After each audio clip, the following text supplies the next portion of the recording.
आसाराम जी बापू पर लगाए गए आरोप झूठे हैं, झूठी एफआईआर, झूठा केस।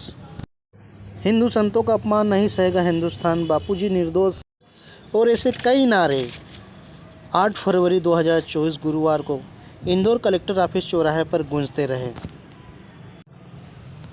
जहां संत श्री आसाराम जी बापू से प्रेरित महिला उत्थान मंडल इंदौर व बापू के साधक व चाहने वालों द्वारा कलेक्टर ऑफिस कार्यालय में पहुंचकर बापूजी की गिरते स्वास्थ्य को देखते हुए उनके सही इलाज के लिए बापू की पेरोल व राहत के संबंध में एसडीएम को ज्ञापन सौंपा।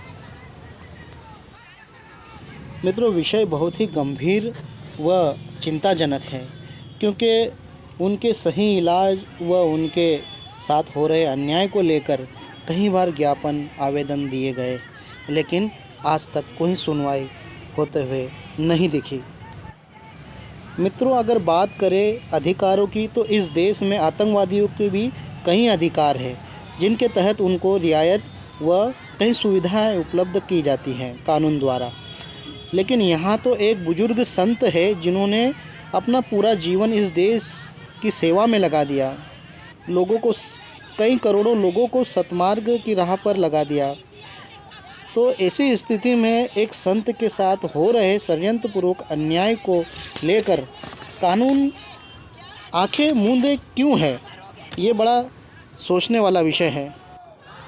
और बड़े में बड़ी बात तो यह है कि हिंदूवादी संगठन व सरकारों के राज में एक बुजुर्ग संत जिसने सारी जिंदगी देश की सेवा में लगा दी, उन संत को सुनियोजित रूप से कानून का सहारा लेकर पीड़ित किया जा रहा है, जिससे भारत जैसे महान देश का संविधान भी लज्जित हो रहा है और इस देश की आत्मा भी रो रही होगी कि उसके गोद में एक सच्चे संत को सताया जा रहा है। श्री योग वेदांत सेवा समितियां, महिला उत्थान मंडल, युवा सेवा संघ, बाल संस्कार केंद्र जैसे संगठन, मातृपितृ पूजन, तुलसी पूजन, दिव्य शिशु गर्भ संस्कार, गरीब आदिवासी विस्तार में भंडारे, व्यसन मुक्ति अभियान, कन्या भ्रूण हत्या रोको अभियान जैसी विभिन्न सामाजिक सेवाओं में निरंतर कार्यरत हैं। पूज्य बापूजी ने लाखों हिंदुओं को धर्मांतरित होने से बचाया है, भटके हुओं की घर वापसी करवाई है। सेवा कार्यों का संक्षिप्त विवरण इसमें संलग्न करके हम आपको देंगे। ऐसे में हम सभी की सरकार व न्याय व्यवस्था से केवल एक ही मांग है कि उन्हें शीघ्र अतिशीघ्र न्याय मिले। वर्तमान में स्वास्थ्य की गंभीर स्थिति को देखते हुए उन्हें तुरंत जमानत या पैरोल दी जाए। साथ ही उनके मौलिक अधिकारों को ध्यान में रखते हुए उन्हें उनकी अनुकूलता के अनुसार उत्तम उपचार उपलब्ध कराया जाए। भारत देश में जब आतंकवादियों के मानव अधिकारों का भी ध्यान रखा जाता है, तो ऐसे में 86 वर्षीय वयोवृद्ध और निर्दोष संत को न्याय क्यों नहीं। हमें पूर्ण विश्वास है कि आप मानवीय अभिगम के साथ हमारी विनती पर शीघ्र अतिशीघ्र सकारात्मक कार्यवाही करवाएंगे। धन्यवाद। वंदे मातरम।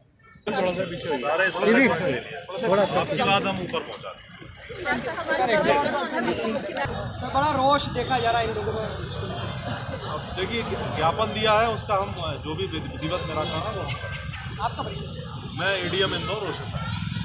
चलिए ठीक है, मान लिया कि पॉक्सो का एक्ट लगा है और उस पर केस चल रहा है, कार्यवाही, पर ऐसे बीच में कई सारे लोगों के ऊपर भी ये पॉक्सो एक्ट लगा।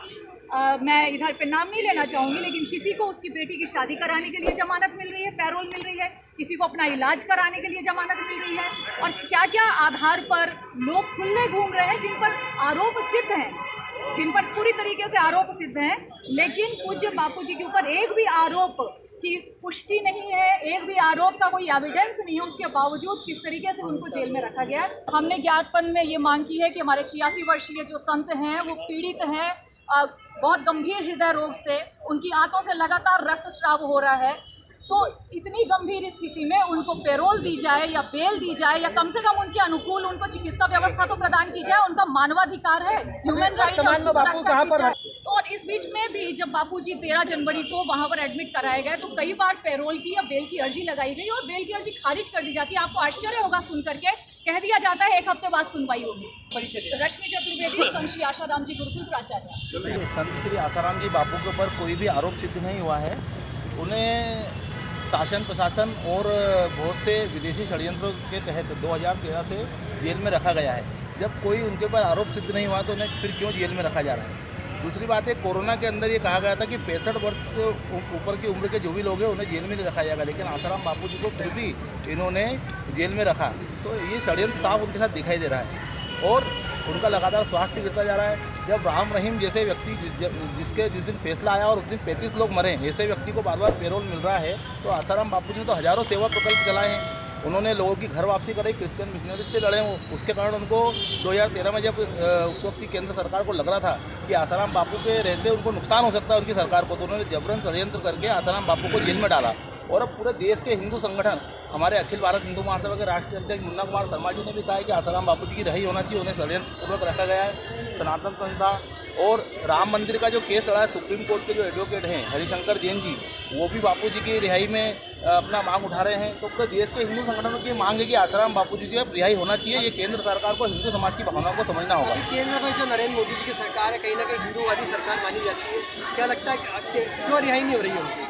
देखिए, केंद्र सरकार से हम सभी इसीलिए मांग कर रहे हैं कि क्यों रिहाई नहीं की जा रही। केंद्र सरकार जब हिंदू भावनाओं को समझती है तो आसाराम बापू जी को भी छोड़ना चाहिए उन्हें, और नहीं समझेंगे तो हिंदू समाज सड़कों पर आकर आंदोलन करेगा। केंद्र सरकार को हिंदू समाज की भावनाओं को समझना होगा। और 88 वर्ष जो संत हैं, अब उनका जीवन कितना बचा है, उनके साथ अब क्यों षड्यंत्र किया जा रहा है। ये हमारे हिंदू समाज की मांग है कि उन्हें शांतिपूर्वक जीवन देने के लिए उन्हें कम से कम एक रिहाई मिलना चाहिए उन्हें। आपका परिचय? जितेंद्र सिंह ठाकुर, अखिल भारत हिंदू महासभा प्रदेश अध्यक्ष। तो मित्रों, ये तो थी कुछ बापूजी के विषय में संक्षिप्त जानकारी।